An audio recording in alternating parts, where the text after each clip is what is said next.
Sur le boulevard Bamana, la principale voie d'accès à la commune de Chiconi, une vingtaine de chapiteaux se dressent.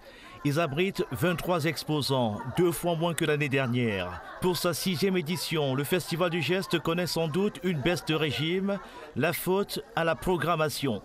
D'après les organisateurs, l'événement se tient cette année après plusieurs reports. Normalement, le rendez-vous devait avoir lieu il y a 2 semaines. Pour des raisons internes, on a dû repousser de 2 semaines. Lesquelles? Parce que les collaborateurs qui étaient destinés à travailler sur le dossier étaient hors territoire. Donc forcément, on ne pouvait pas organiser le festival sans eux. Donc on a repoussé de 2 semaines et comme les participants avaient l'habitude que la date du festival soit la même chaque année, c'est peut-être pour ça qu'on a raté certaines personnes. Malgré ce dysfonctionnement, le Festival du Geste demeure une manifestation populaire. De nombreux visiteurs y viennent pour découvrir le savoir-faire des artisans et agriculteurs de Chiconi.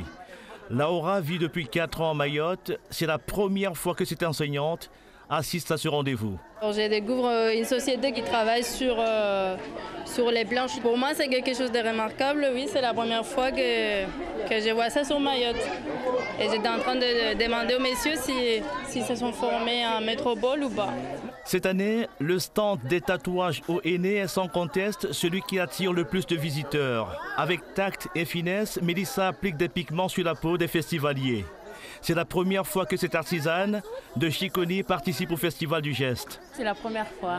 Et pourquoi? Pour faire découvrir aux gens mon talent. Donc vous êtes belle comme ça avec ça? Ah ben oui, je suis belle, je suis fière de moi. Ah ben voilà.